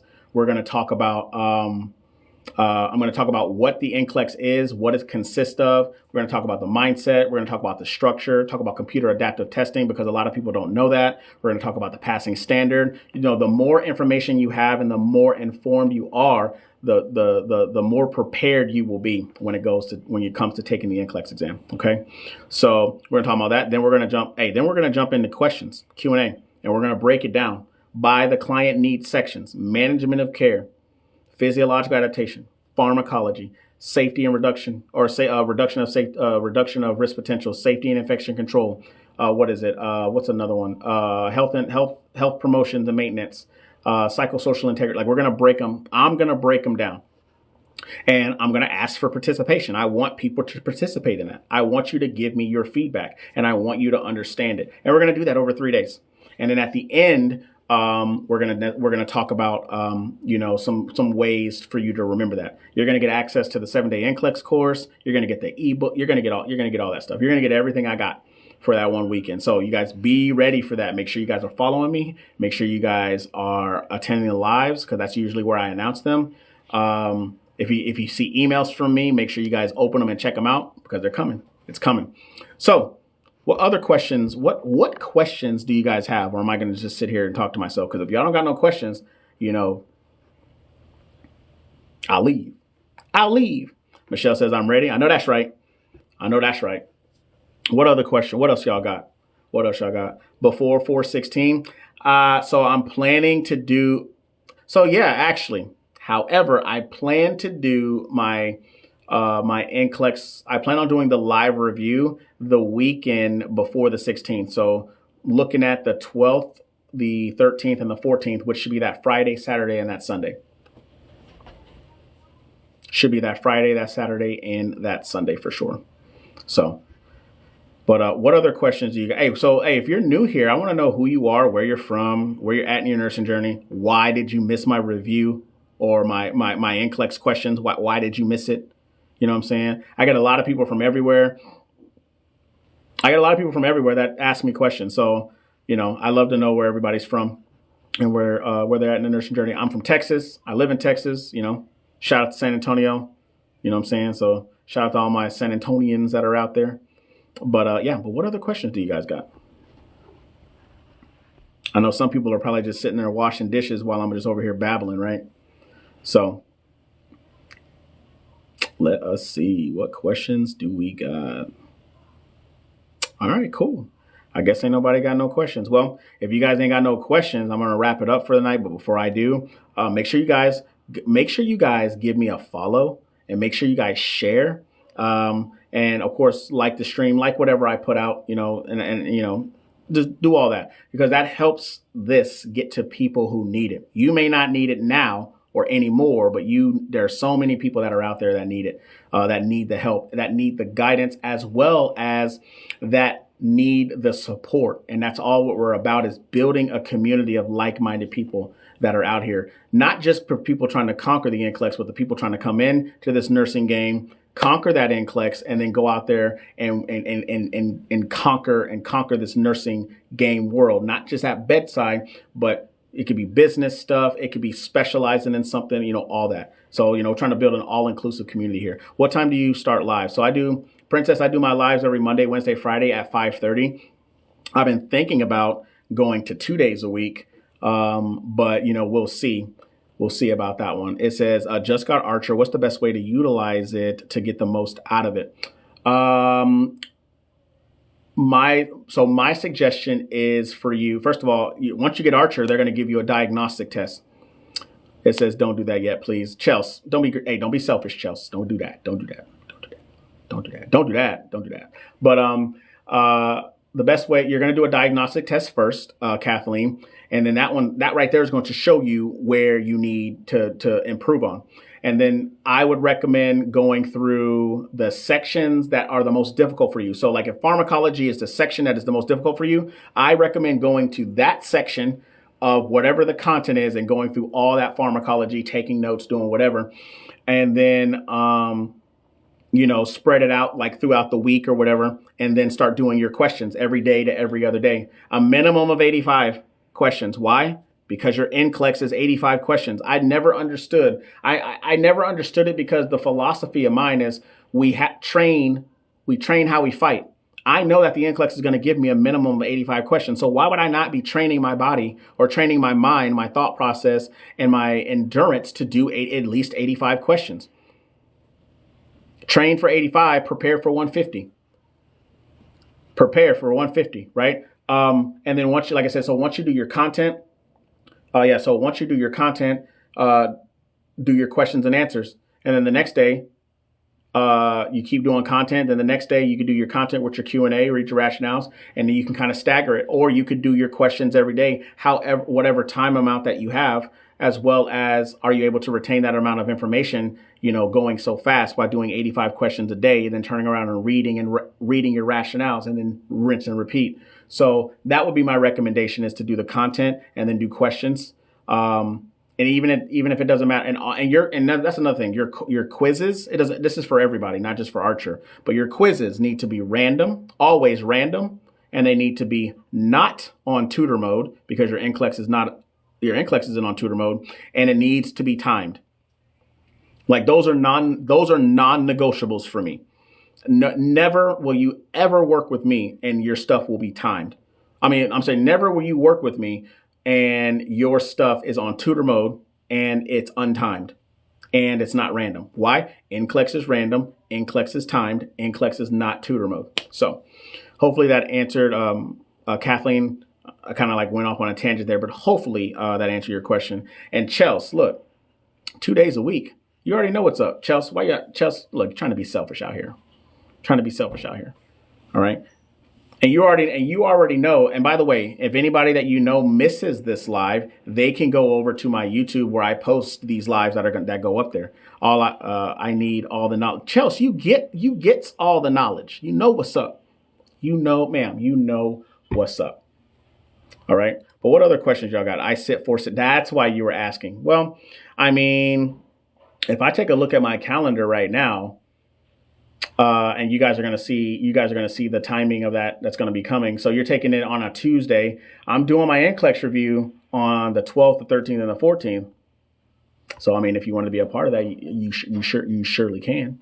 So you can check that out as well when that time comes. I'm going to be announced. It's getting announced this week. I just got to take care of all the back end stuff, but I'm just letting y'all know right now. That way y'all can't say I didn't know about it. Look, it's going to be a very limited amount of people that are going to be able to do it. All right. So as a matter of fact, I'm going to turn this camera around because somebody was asking earlier what the NCLEX course looks like. So this is what the NCLEX course looks like.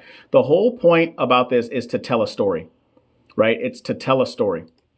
So if I make this bigger, right? So we're going to talk about what is the NCLEX, right? Why is its purpose? What is its purpose? Like computer adaptive testing, the standard and the test plan, answering NCLEX style questions. Remember, it's all about critical thinking on NCLEX so you can make a clinical judgment. We're going to talk about the rules. We talk about all that. It says, is the pre-order for the physical book or ebook? So Joyce, if you pre-order the ebook, when the physical copy is ready for pre-order, you can switch from ebook to the paperback version.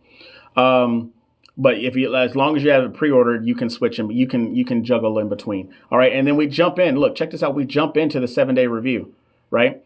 And I still got more videos that I got to put up here. But look, we got management of care, pharmacological and parenteral therapies, physiological adaptation, reduction of risk potential, safety and infection control, health promotions and maintenance, basic care and comfort, as well as psychosocial integrity. And then I have a whole other NCLEX review down here for the new generation NCLEX review, where this is where I just go over random 100 questions, random, right? All over the place, not based out of these areas, right? Not out of the topics and the subtopics, right? As a matter of fact, I'm going to show you one. I'm going to show you what it looks like.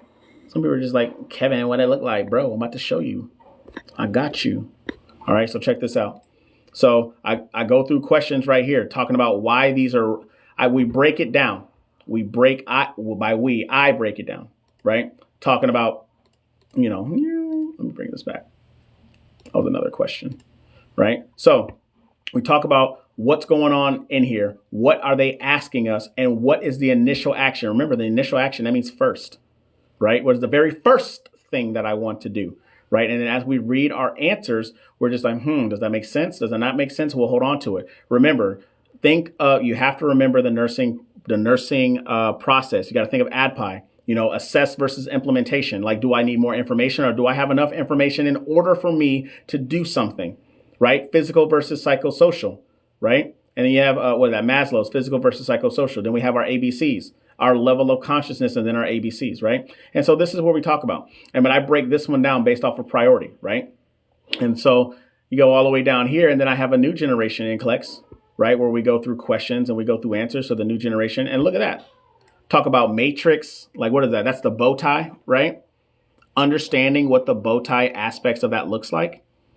Understanding what the question is asking you, because I'm pretty sure this looks very familiar for a lot of people, right? So this is what is inside of the course. But here's another tidbit, or another thing that you get with the course as well, is that you get a community. I call it the 7-day NCLEX course community. And this is where I do live lectures. So like last week I went through some NCLEX questions, right? And then I went through psychosocial integrity, maternal health, pediatrics. What else is over here? I do motivational Mondays. Talked about fundamentals, and this is live, all inside of this course, right? And then other things that you get to be a part of. There's some challenges that are over here. I have 2 big challenges that are right now. We have a weekly NCLEX question that you can answer, right?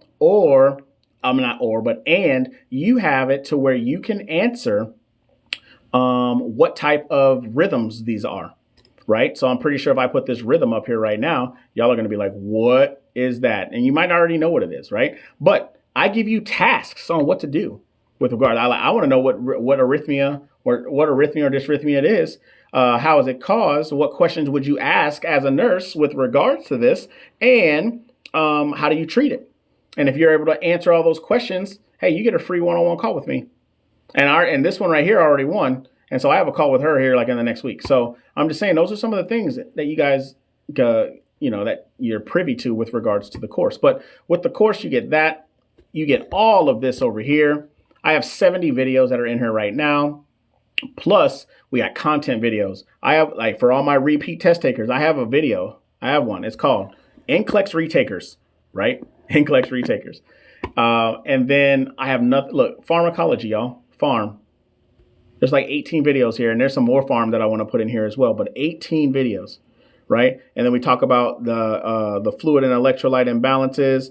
I'm adding 9 videos to the cardiology section, endocrine section, and then, of course, other ways like, hey, help improve the course, by giving me your feedback, so on and so forth. But ladies and gentlemen, that is essentially what is inside the course. And if you're interested in that, you can check that out over there at thebootnurse.com/special, and you can join all of that for $7.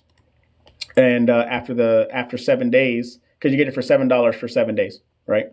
And then after that, it goes to a monthly subscription of $97. So if you guys are interested in that, you guys can definitely check that out at this website right here, or you guys can find it in my link over here, up there, in my bio. All right. Hey, so what other questions do you guys have? Somebody called me. I can't be that popular. I can't be that popular. So what other questions do you guys have? Shout out to all 43 of y'all out here rocking with me. We did NCLEX questions. We do them Monday, Wednesday, Friday, 5:30 Central Standard Time, because that's the only time that matters. You know what I'm saying? So what other questions do you guys have before I bounce when I walk? What's up? What's up? What's up? Chelsea says I'll be watching. Hey, Chelsea, I know you be over there like a what is it? What do they call them? Lurkers. Chelsea be over there lurking. So if you guys are just now joining, answering nursing questions, talking about NCLEX. So what other questions do you guys have? Yeah, see? There go to eyeballs, Chelsea. You ain't slick. All right. Well, I guess I will call it a night. Once again, I appreciate everybody jumping in and participating during the questions. If you want to check out anything I got going on, just check that. Go to my main page and check the link tree in the bio. Has everything labeled there. Also, look, make sure you guys follow me on all those other socials because we don't know what the state of TikTok is going to be in the next couple of months with regards to them letting go of the Chinese backing aspect of that.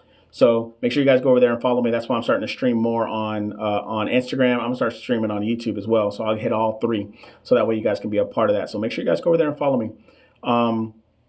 Yeah, hope everybody has a good rest of their week. I will see everybody on Wednesday. Remember, get out of your own way. Get out of your own way. You are the only person that will block your progression. Doesn't matter what you have going on. You are the only person that will block your progression. All right, so put in the work. Don't make excuses. Get results. And until then, on Wednesday, ladies and gentlemen, I will see you.